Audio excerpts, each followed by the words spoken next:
Olá, olá! O programa Gente que Fala está começando a partir de agora aqui pela 365, a sua rádio de todos os dias, com as imagens da OTV, a TV da internet, nossas redes sociais também no ar, Instagram, Facebook, se você preferir tem o nosso canal no YouTube, para você acompanhar a nossa jornada de hoje, e para falar das retransmissões também, às 5 da tarde pela TV Aberta São Paulo, canal por assinatura na sua operadora de TV preferida, e às 10 da noite pela Rádio Cultura AM 990 de Dois Córregos, no Centro-Oeste paulista. Fica aqui o nosso convite a partir de agora para você ficar com a gente pela próxima hora, curtindo, comentando, compartilhando a transmissão do programa Gente que Fala aí nas suas plataformas digitais.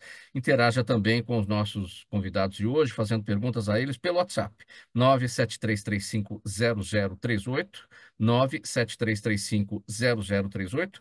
Esse é o número do WhatsApp para suas perguntas.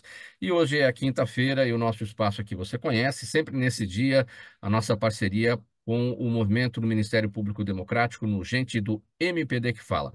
Vamos então aos nossos convidados, convidadas de hoje que vão analisar, vão debater os temas propostos por aqui. Doutora Bianca Estela Azevedo Barroso, promotora de justiça em Pernambuco, integrante do Conselho Nacional do Ministério Público. Promotora Bianca está em Brasília. Tudo bem, promotora? Bem-vinda, obrigado mais uma vez aqui pela presença. Bom dia, Mauro. Bom dia, meus colegas de bancada, doutora Daniela, doutor Rodrigo e o professor Odilon.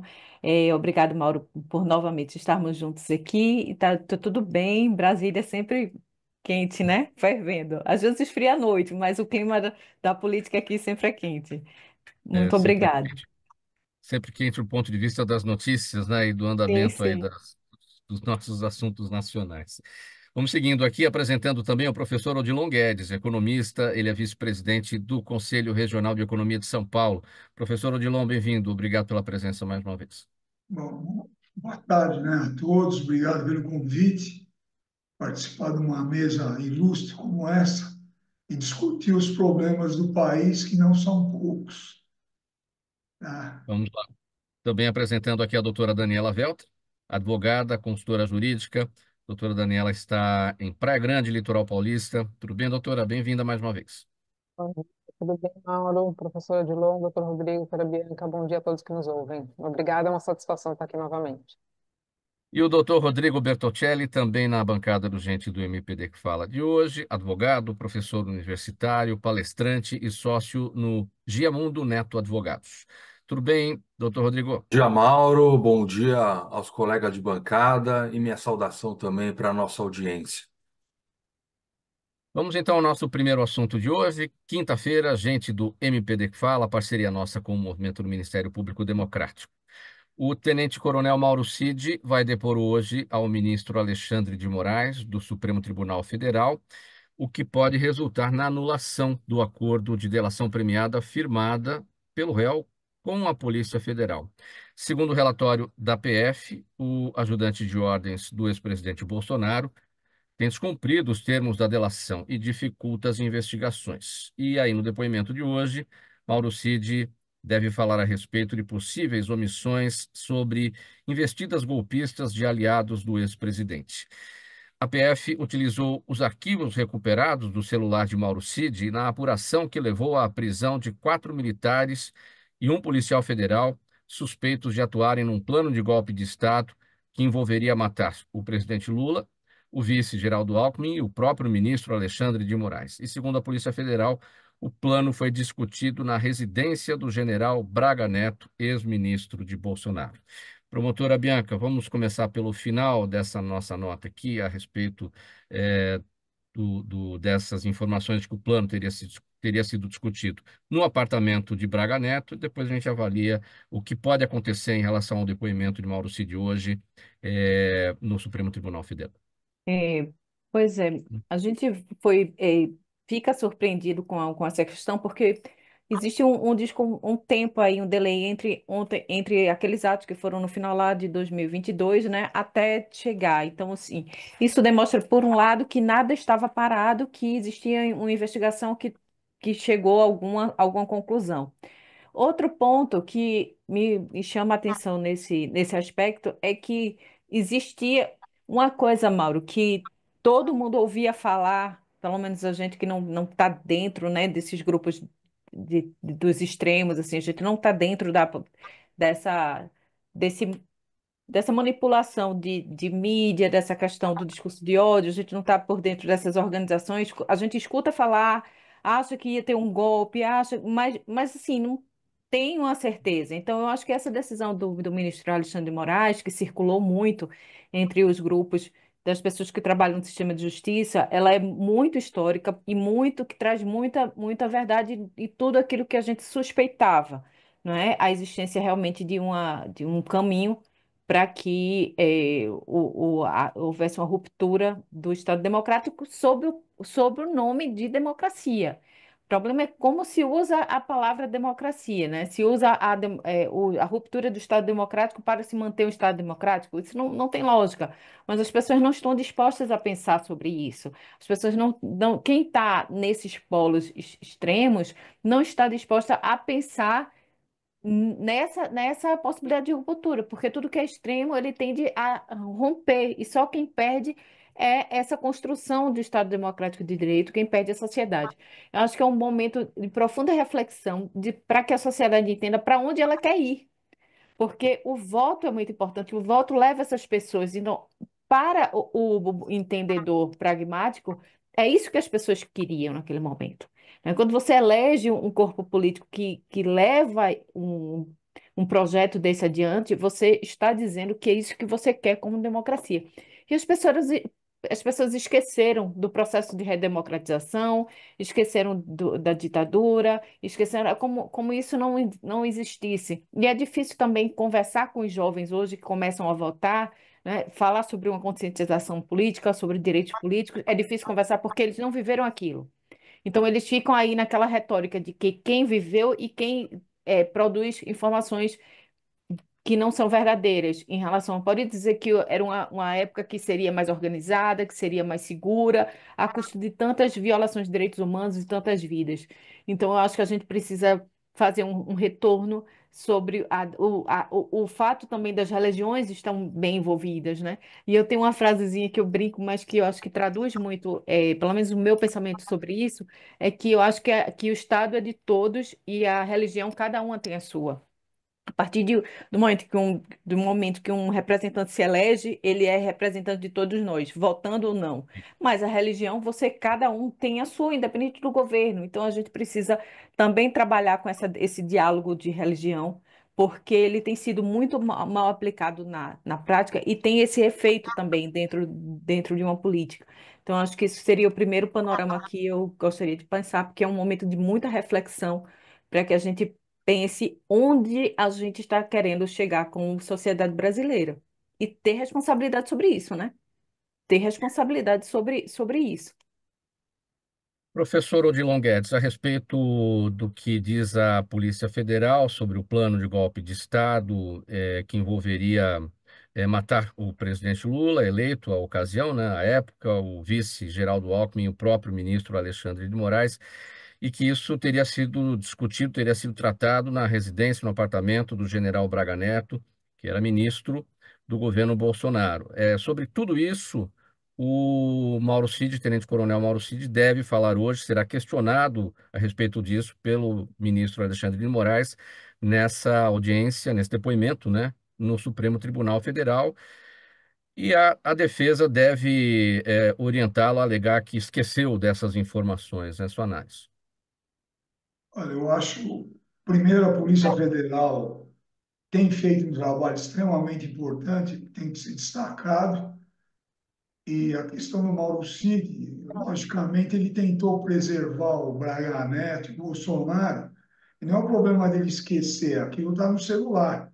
E hoje, do ponto de vista tecnológico, você consegue recuperar a memória, essas questões todas. E mostra a situação gravíssima que o país transcorreu desde a posse do Bolsonaro, que, aliás, tem um precedente.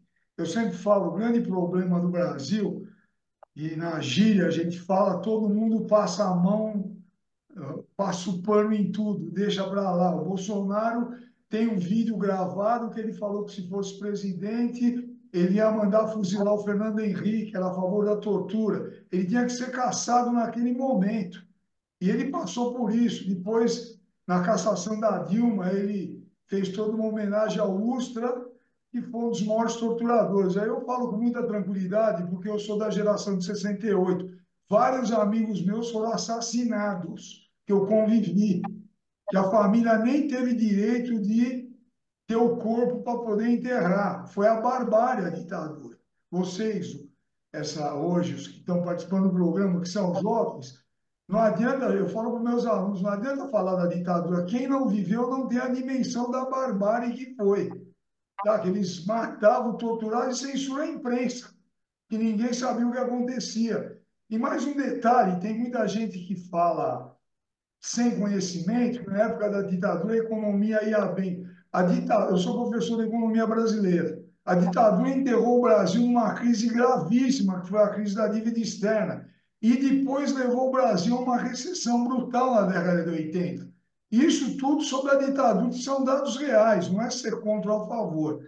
Então, acho que é muito importante que vai acontecer hoje com o Mauro Cid, e eu acho que estão dadas todas as condições para prender o Bolsonaro, o Braga Neto, e não passar a mão na cabeça mais do Exército de ninguém. E aqui não é um problema de ser contra o Exército, tá certo? O problema é que você não pode deixar isso, que aconteça. Um general do Exército não é diferente de você, de mim. Ele é um cidadão que tem que obedecer à Constituição Federal. Então, é uma situação gravíssima que tem que ser levada até o fim e punir os responsáveis, que têm 1000 provas agora, tá? Pela tentativa de golpe. Doutora Daniela, sua análise a respeito desse nosso primeiro assunto aqui do Gente do MPD que fala de hoje, o depoimento de Mauro Cid, que deve ocorrer no Supremo Tribunal Federal, lá com o ministro Alexandre de Moraes. Mauro, acho que assim como colocou a Bianca, a gente precisa olhar efetivamente o que o país precisa, né? Então, uma vez tendo provas, uma vez tendo todo o necessário para que haja uma condenação, para que haja uma responsabilização, acho que isso é indiscutível, né? Comprovou, dentro dos autos, dentro da legalidade, que a punição venha. O que eu, infelizmente, ainda estou esperando no Brasil é entender quando que o nosso país vai dar um passo adiante, né? Quando que a gente, de fato, vai conseguir reduzir uma série de problemas que a gente tem que não se discute. Então, as coisas têm que andar em paralelo. Isso é extremamente importante. Não se pode passar pano para ninguém. Havendo provas, deve haver responsabilidade. Mas eu ainda estou esperando, como eu trouxe aqui nos últimos que eu participei, que é o Brasil precisa andar, a gente precisa se desenvolver, a gente precisa de educação, saúde, e isso é uma coisa que eu ainda não vejo. Doutor Rodrigo Bertocelli, seu entendimento, sua análise? Bom, Mauro, é uma situação gravíssima, lamentável. Em primeiro lugar, acho que é importante para a nossa audiência diferenciar o que é um ato de cogitação, e o que não é punível, em princípio, e o que se trata de atos executórios, o que aparentemente está ocorrendo ou ocorreu. A mera cogitação, portanto, em princípio, não é crime, não é punível, mas os atos preparatórios, eles muitas vezes se confundem com a execução. Em se tratando ainda de crimes contra a segurança do Estado ou nacional, a legislação muitas vezes é mais severa em relação a isso, de modo que não se pode banalizar a mera cogitação. Nós estamos diante das notícias que vão ser ainda aprofundadas diante das investigações.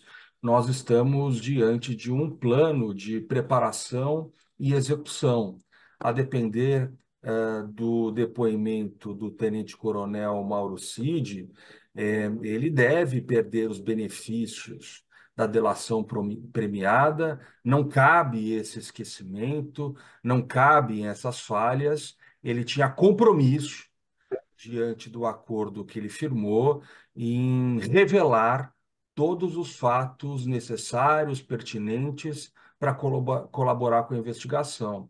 Isso nós deveremos ver aí em breve essas lacunas, muito provavelmente volitivas, né? Não um esquecimento simplesmente omitivo, mas uma razão pela qual ele se esqueceu, naturalmente para proteger aí outros atores desse processo. Agora, não estamos falando de cogitação, estamos falando de um plano mesmo, de elaboração, e na sua avaliação isso se confunde com a própria execução, daí o fato dos atos serem puníveis, certo?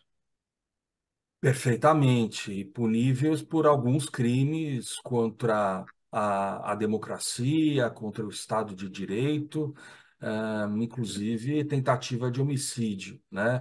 Então, o Ministério Público seguramente saberá tipificar essas condutas, a autoria ela já foi identificada e a materialidade desses crimes estão sendo provadas pelos órgãos de controle, pela Polícia Federal, pela ABIN, que estão conduzindo as investigações.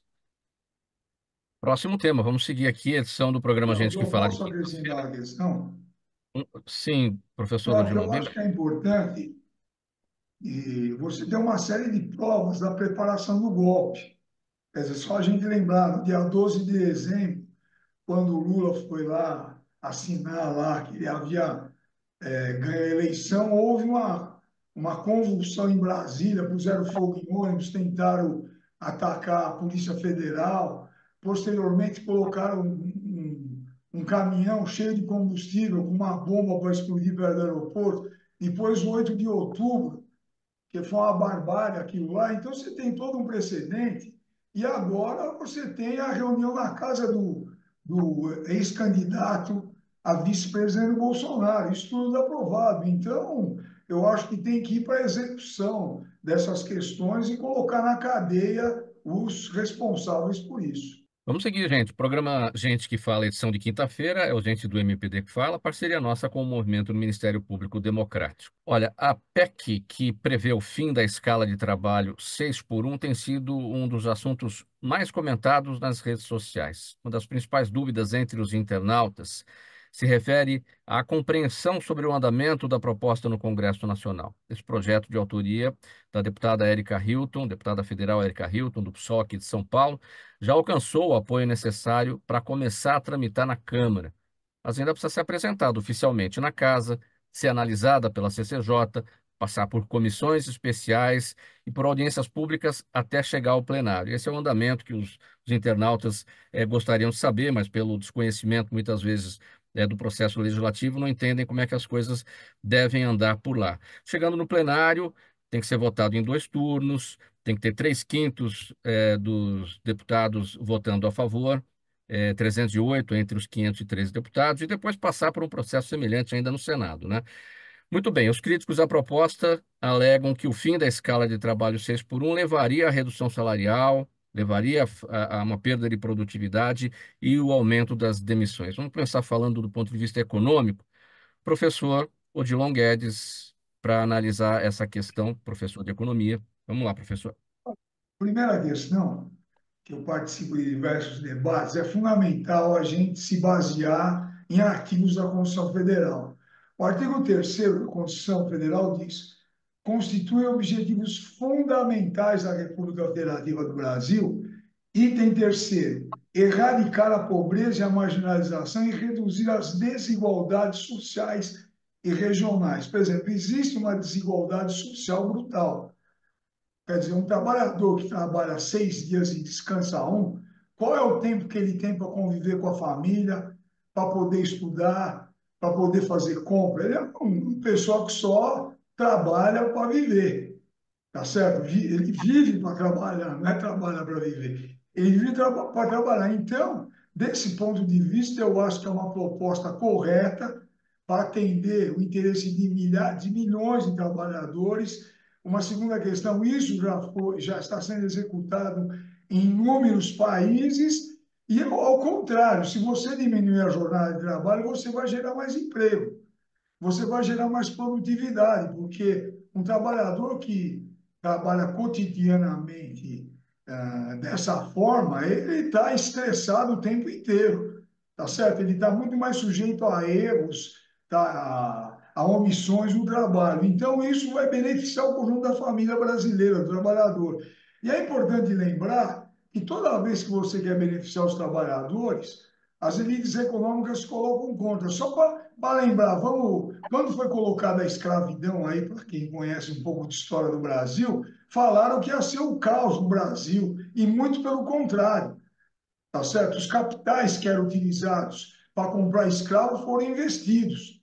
E você, quer dizer, colocou uma questão mínima que era a liberdade de seres humanos. Quando foi criado o 13º salário, falaram que as empresas não iam conseguir. Então, eu acho que é extremamente positivo, vai ter que ter todo esse trâmite que você falou, passar na Comissão de Justiça, de Orçamento e outras, e aí ser aprovado por 2/3.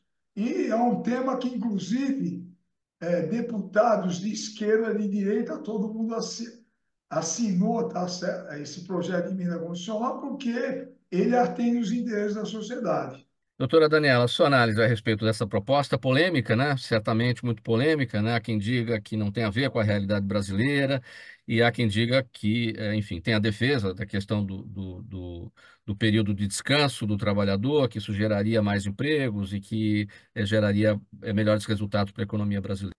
Mauro, sou totalmente a favor da revisão da escala 6x1. Acho que é um pouco do que o professor João colocou, né? Um mínimo de qualidade de vida. Você trabalhar 6 e descansar 1, na verdade, esse 1 é do que a gente vê mais para a pessoa dormir do que efetivamente para ela viver. Então, é um momento de revisitar isso, a forma é como revisitar. Então, a gente precisa entender os impactos econômicos, principalmente para o pequeno empreendedor. Para ele tem mais dificuldade sem mudar a configuração que a gente tem hoje. Então, para mim, é a necessidade de um debate maior. Que a proposta ela é necessária, não tenho dúvida, né? Mudar a escala 6x1 para 5x2 ou para 4x3, a depender do formato, ela é necessária.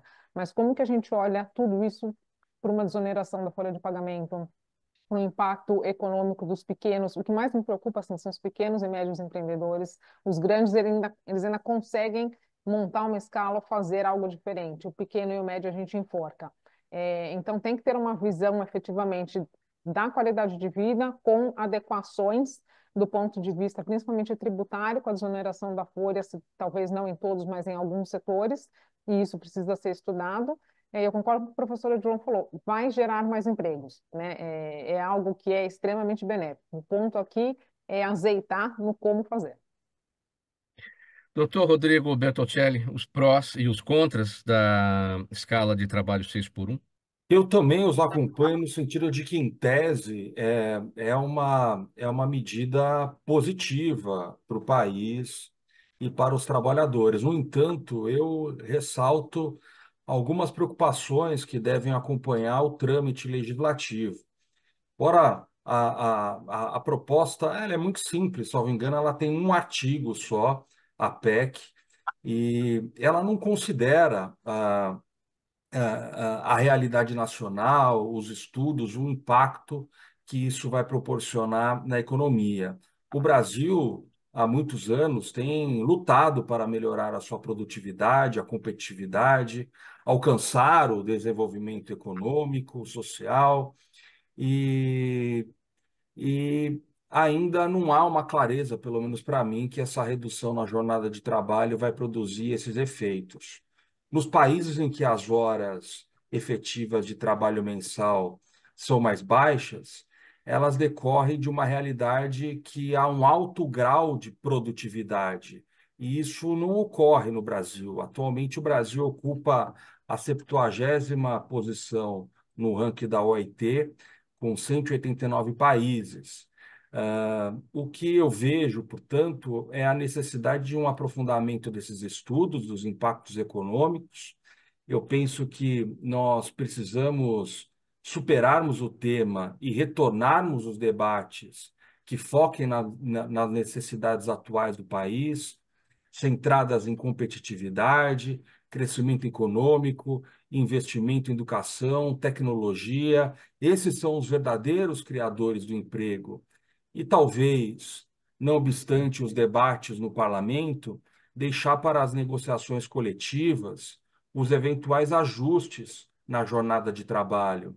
Eu não acredito ainda, sem ver os estudos, a PEC, como eu lhes disse, é um artigo só e também leva uma aura política, que essa redução por si só vai melhorar a situação do trabalhador. Aqui eu não estou duvidando, não estou argumentando contra a necessidade de proporcionarmos qualidade de vida, dignidade da vida. Certamente isso também é um princípio constitucional, mas eu acredito que estudos mais aprofundados sobre o impacto econômico, ao mesmo tempo que o Estado deve reduzir os seus gastos, todo esse debate deve ser reunido para que possamos amadurecer essa ideia e proporcionar mais dignidade aos nossos brasileiros.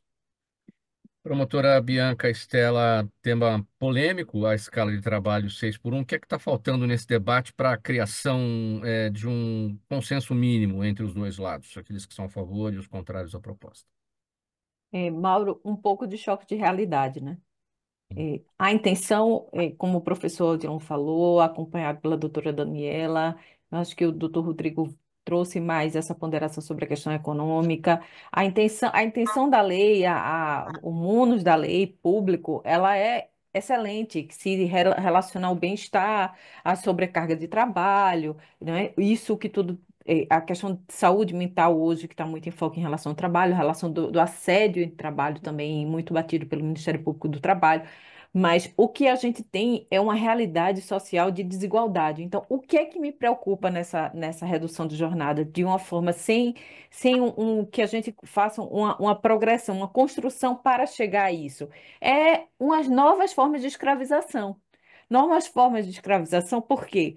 Porque as pessoas vão trabalhar e vão buscar outra. As pessoas não vão é, procurar se voltar para sua família. Como a renda é muito baixa e a tendência com a redução da jornada ou é uma estabilização ou é uma redução, e se tem que trabalhar pelo menos para os salários não ficarem não serem reduzidos, né? Existia uma irredutibilidade de trabalho, mas não reduzir os trabalhos, que já gera um impacto, não vai reduzir o trabalho, mas vai impactar na produção. E do outro lado, esse tempo que os trabalhadores vão ter, se vão ser convertidos dessa forma, que é a intenção da lei, né? Você ter uma qualidade de vida, você ter uma saúde mental, ou se eles vão buscar outras formas de trabalho para compensar o dinheiro que se perdeu ou se para ganhar mais.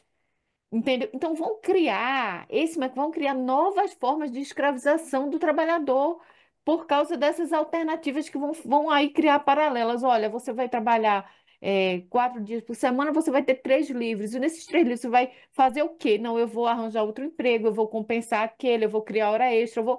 Vai surgir outras formas, porque o ponto central não é a jornada de trabalho, o ponto central é a desigualdade. É o equilíbrio das pessoas, é a pessoa ter menos custo social, menos custo com educação, menos custo com saúde, menos custo com segurança, menos custo com previdência. Esses custos sociais que as pessoas suportam, não dá tempo para você pensar em reduzir o seu trabalho, para você ter uma vida mais digna, entendeu? Então, assim, é uma coisa que eu acho difícil de trabalhar, porque a gente está vendo um problema da jornada, mas não está vendo a questão da desigualdade, que são as causas, né? O efeito e as causas. A gente precisa trabalhar com seriedade as causas disso, que as pessoas consigam realmente, não, por exemplo, o pessoal da saúde que precisa pegar vários vínculos para poder ter uma renda digna. Então, assim, quando você tiver esse espaço, eles vão procurar outros e vai ter muita gente que vai se aproveitar disso, felizmente. Próximo Mauro, tema, gente. Programa. Sim, Mauro, professor. posso acrescentar mais uma? Sim, sim. Não, eu acho que foram levantados pela doutora Daniela, Bianca e Rodrigo questões importantíssimas. É um tema que foi dado um pontapé inicial que precisa ser aprofundado. Por exemplo, o doutor Rodrigo levantou uma questão importante, o peso para as pequenas empresas. E a doutora Daniela colocou como é que você pode subsidiar. Então, por exemplo, do ponto de vista econômico, o Brasil subsidia, ou ele, que a gente chama de renúncia fiscal, cerca de 500 bilhões de reais. E é para grandes empresas, grandes grupos econômicos. Isso precisa ser revisto, que você pode diminuir. Por exemplo, o agronegócio, o Plano Safra do Banco do Brasil, é a juros subsidiado, um setor que ganha muito dinheiro.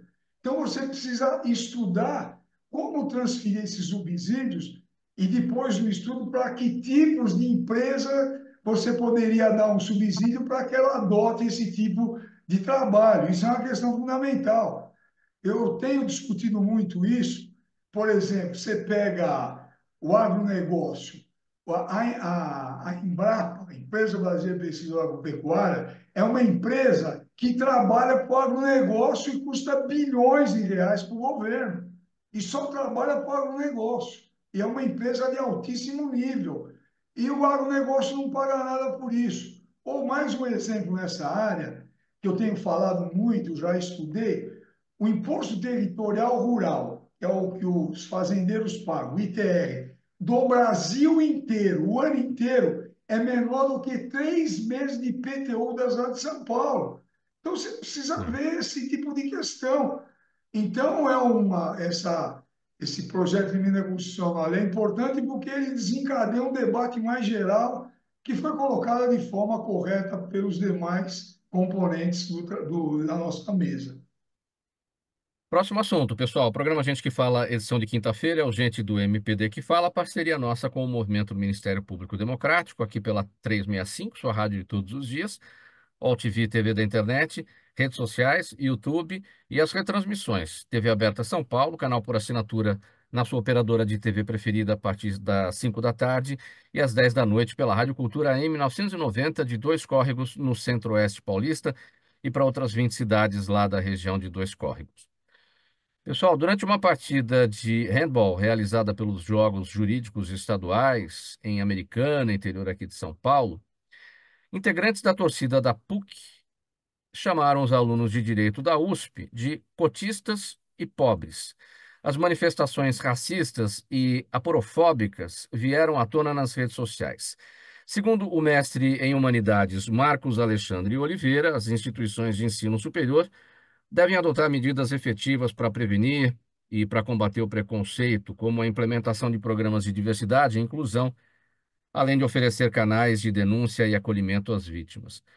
Doutora Daniela, o que esse episódio de racismo e aparofobia nos Jogos Universitários nos revela? Aparofobia, para esclarecimento aqui melhor da nossa audiência, tem a ver com aversão, com rejeição aos pobres. Até para pontuar, tem um outro exemplo que aconteceu recentemente, não nesse sentido de aparofobia, mas por ter acontecido no ambiente de universidade, não é, doutora Daniela Veltra? Aquele caso das meninas que chamaram a colega que tinha 40 anos de idade, 40 e poucos anos de idade, de velha por estar na faculdade, enfim. Um episódio lamentável também. Eu pontuei aqui porque são coisas que acontecem dentro do ambiente universitário, né, doutora? Mauro, assim, é com dor no coração que eu vejo essa notícia. Primeiro, acho que pela minha cor de pele, então eu já sofri algumas coisas, eu sei exatamente o que é sentir isso. Segundo, por vir da faculdade de Direito, né, de duas faculdades de Direito que eu sempre falo que deveriam ser exemplo no cumprimento das leis, não pelas faculdades, mas também pelas faculdades, mas pelos alunos. O que eu vejo que a gente ainda tem, e eu sempre falo isso, um grande caminho a seguir no Brasil, né? Seja pela questão da discriminação, de todo o viés inconsciente que a gente tem em relação às cotas, sem que as pessoas entendam qual a importância das cotas, né? Mas ele entra porque o começo dele foi extremamente mais difícil do que aqueles que tiveram oportunidade. Acho exemplar a atitude de todos os escritórios que se manifestaram, que soltaram a nota de repúdio, que mandaram embora todos os estagiários, mas ainda não vi uma nota do AB em relação a isso, que acho que deveria ser mais do que essencial, e reforço o quanto toda a questão de educação, seja educação ambiental, seja educação social, seja educação que você quiser dar um nome, mas o letramento deve estar presente já na primeira infância, né? Pelos pais, pela escola, e deve ser uma batida constante, isso é uma mudança cultural. A gente tem um país que, historicamente, a abolição da escravatura é recente, se você for pensar. Então, ainda está muito no cultural do brasileiro, isso. E aí eu reitero com a questão de o letramento ser necessário desde sempre, a punibilidade, então, assim, você tem que ter as punições e tem que ser exemplar.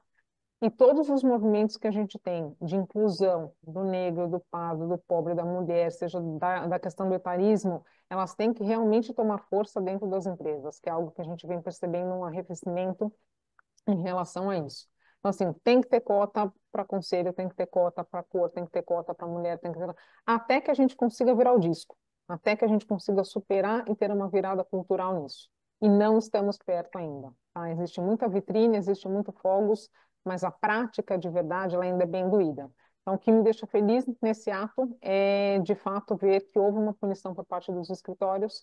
Espero que a OAB também se manifeste em relação a essas pessoas e que a gente tenha um pouco mais de consciência em relação a esses assuntos. Doutora Bianca Estela, o que que esses insultos racistas e aporofóbicos nos trazem, né, em jogos universitários, ou seja, envolvendo estudantes das universidades?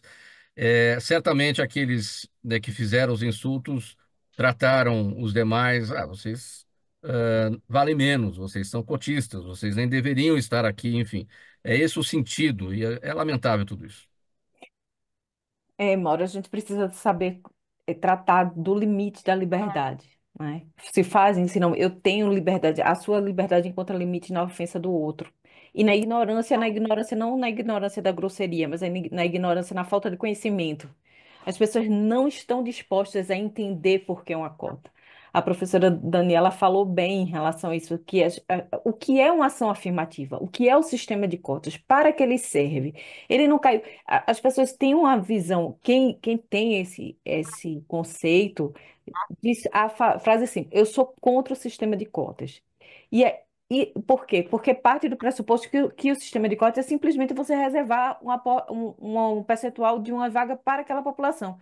E que isso não justifica, porque todos nós somos iguais. Se todos nós somos iguais, por que você. Então, é uma visão rasa, porque as pessoas não estão dispostas a entender o sistema de cota, a entender um contexto de desigualdade que faz com que a população negra é, seja muito marginalizada, esteja em condição de igualdade. Ontem foi o Dia da Consciência Negra, né? E a gente tem que ter a oportunidade de ter a reflexão em relação a isso, porque logo após a abolição da escravatura, que os negros foram colocados livres, sem estudo, sem terra, sem dinheiro, sem trabalho, sem qualificação profissional.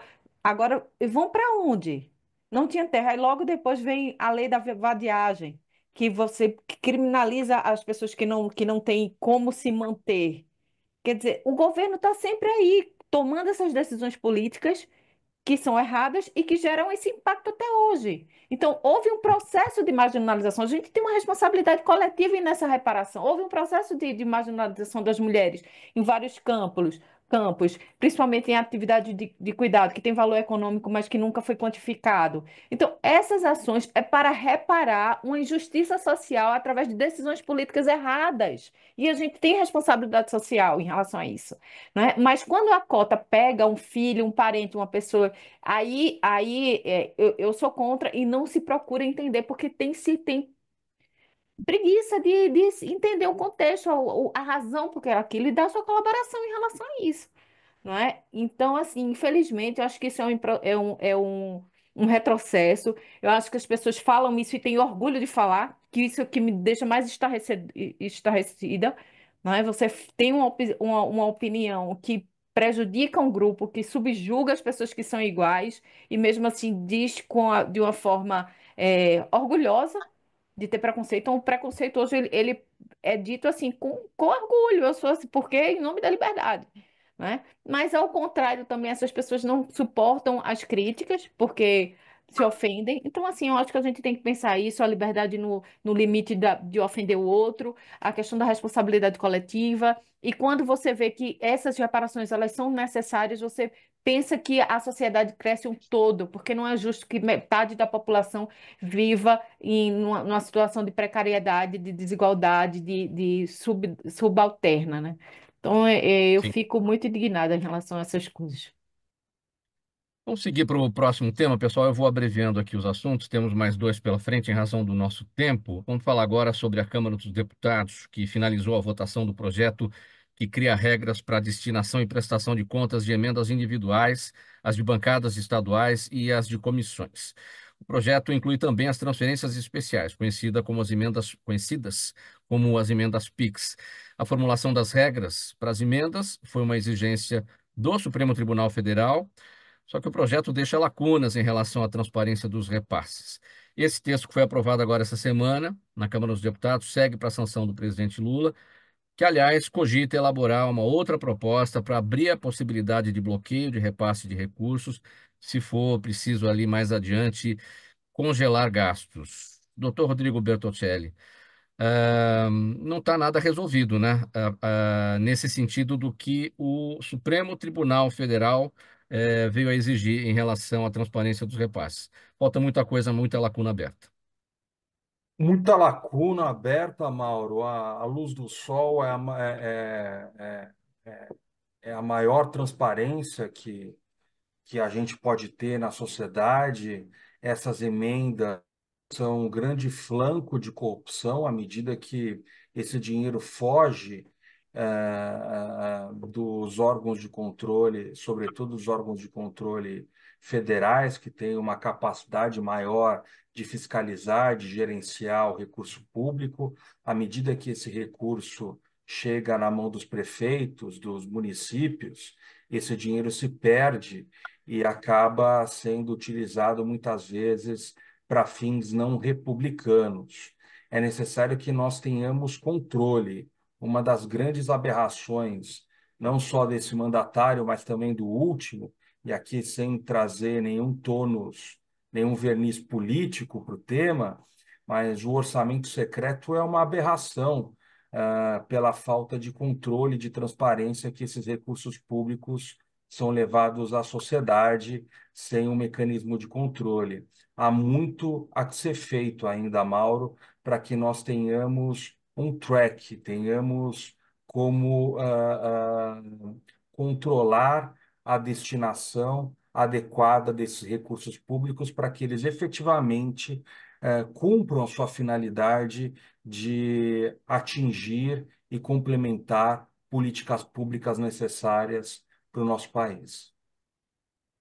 Professor Odilon Guedes, as regras aí para o uso das emendas na Câmara dos Deputados passou aí em votação, mas tem muita coisa ainda que não está legal e não está trazendo a devida transparência que a sociedade pleiteia. Sua análise. Olha, esse é um debate central para a sociedade brasileira. Eu fui vereador em São Paulo, fui subprefeito, e o meu mestrado é na área do orçamento público. E o Estado, ele vive da arrecadação e ele precisa gastar bem para atender os interesses da sociedade. E isso está sintetizado no orçamento. Todas as receitas públicas do Brasil inteiro, município, Estado e federação, estão no orçamento. Você não pode fazer um gasto se não for, se não tiver linkado no orçamento. E essa questão das emendas é um absurdo.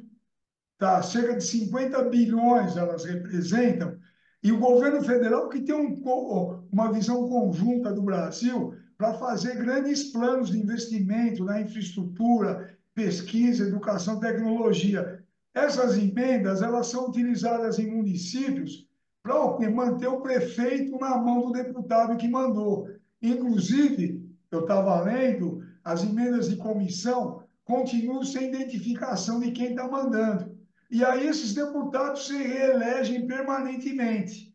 Então é um absurdo. O papel do. Quando o executivo manda o orçamento, ele é debatido pelo legislativo e os deputados podem fazer emendas para modificar o orçamento, não para direcionar para onde ele tem que ir. Então isso é uma distorção total.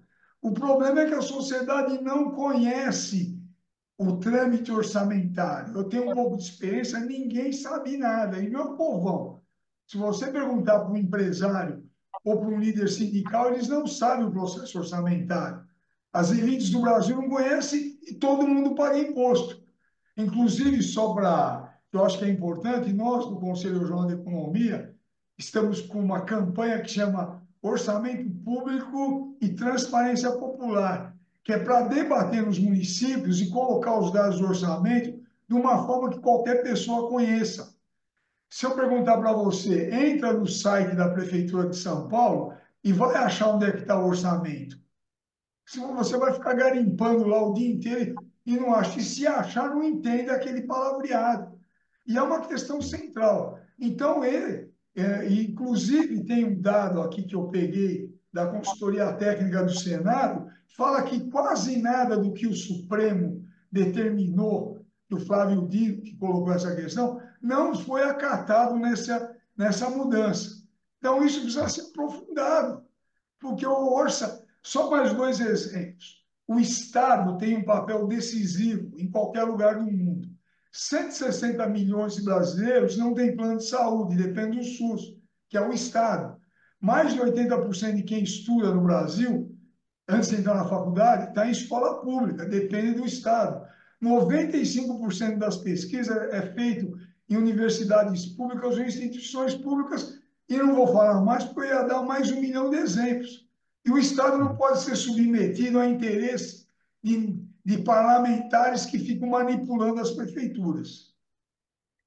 Vamos seguir para o próximo tema, e aqui com brevidade, para a gente poder chegar também nas perguntas da nossa audiência, gente. Olha, num artigo na Folha de São Paulo, o professor da Universidade Federal de Pernambuco, Marcos André Melo, pergunta ao leitor se a polarização afetiva produz violência e atitudes democráticas.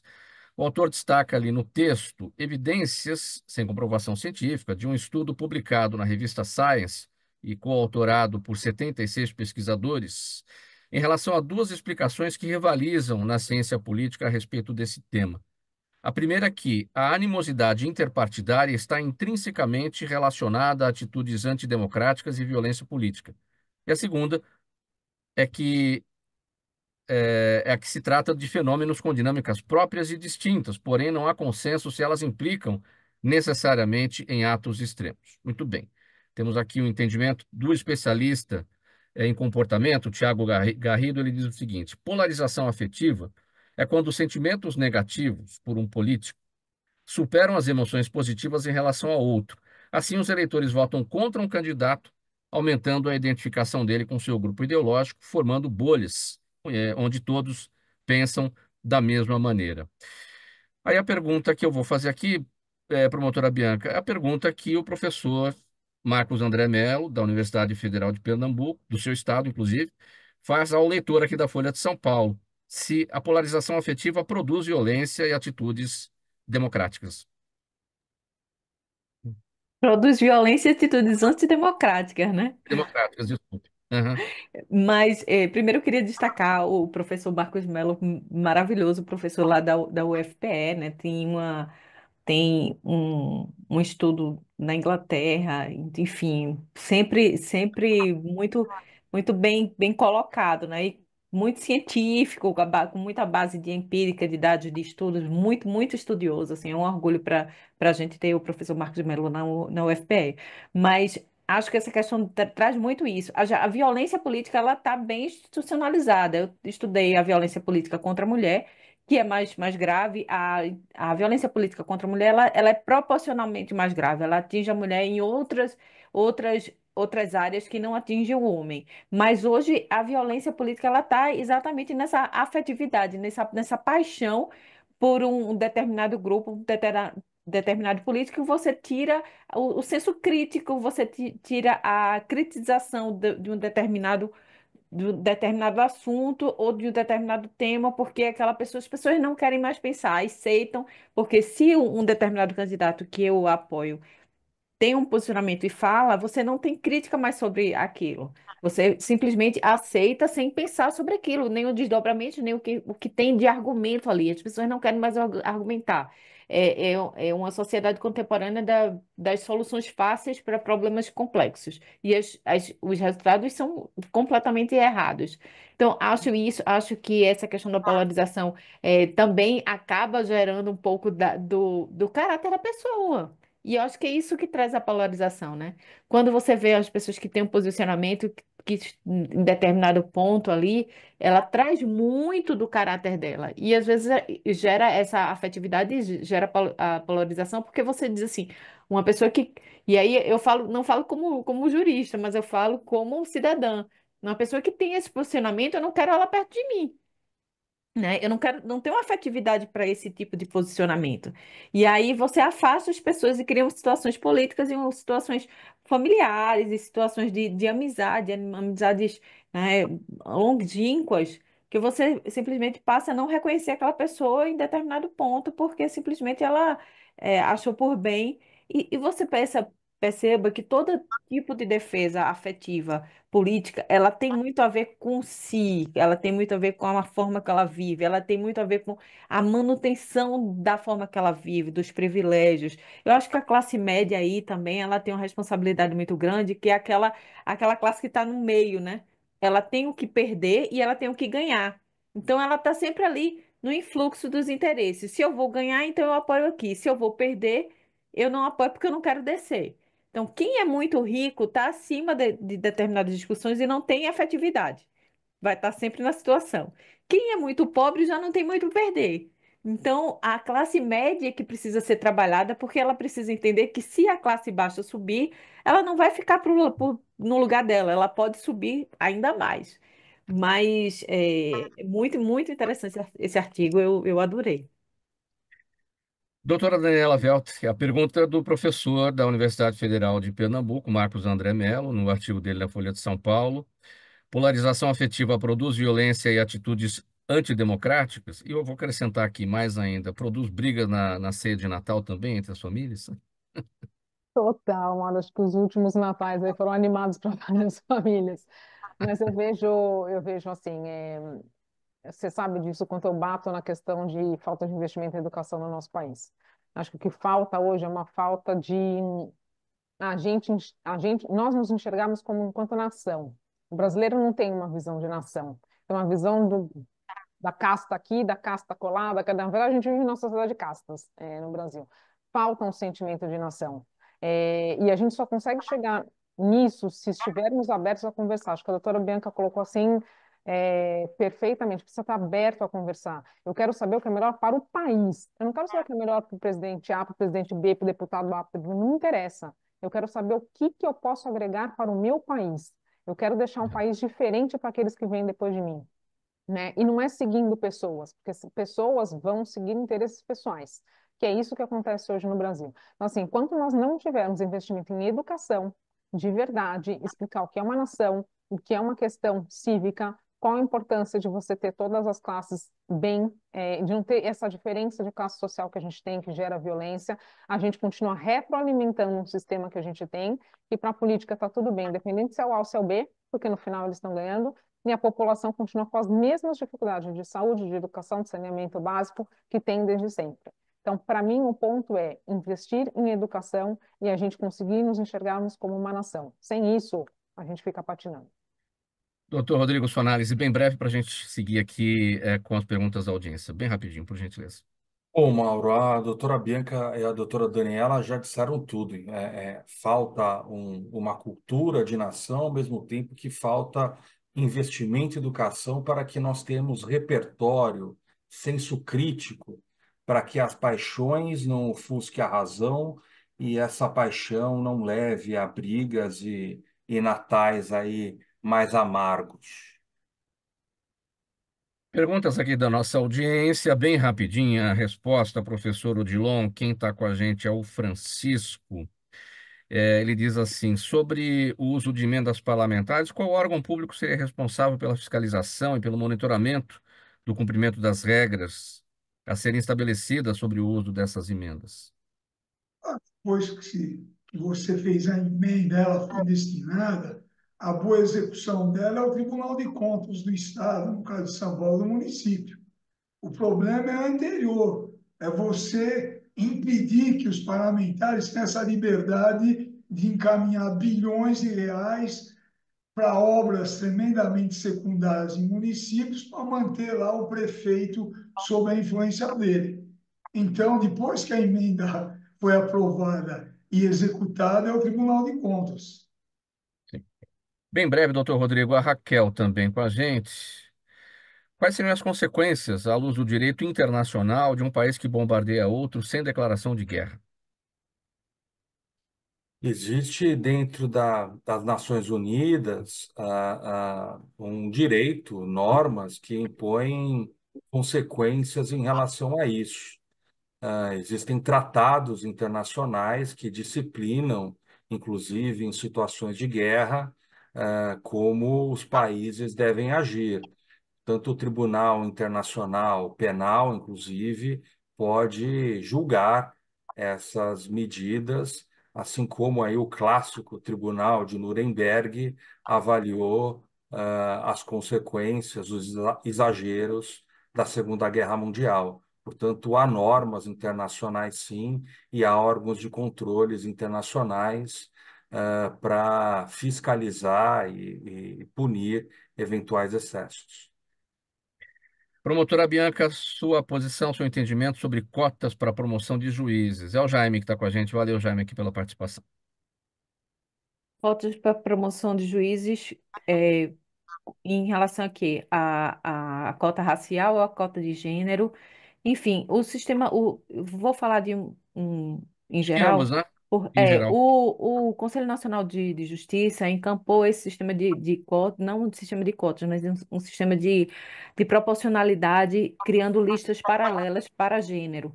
Mas acho que em relação à raça também seria muito importante. Agora, antes disso, a gente precisa ajudar a que as pessoas, as mulheres já estão bastante presentes nas instituições, né? As mulheres já apresentam um nível de escolarização maior do que os homens. Então, nos concursos públicos, elas têm mais chance e mais êxitos, mas realmente existe dois pontos em relação às instituições. Primeiro é você reservar vaga para a mulher em cargo de direção, coordenação, de liderança, que ainda é pouca. A mulher consegue entrar na classe pelo concurso público, mas quando ela é escolhida para as coordenações e esses cargos é pouco. E para os tribunais, que elas já estão na classe, mas aí os critérios para chegar nos tribunais, as mulheres, tanto do judiciário como do Ministério Público ainda são bem menos. E nisso se trabalha uma política de incentivo. Em relação aos negros, acho que mais do que o Tratado dos Juízes que está dentro da magistratura ou do Ministério Público,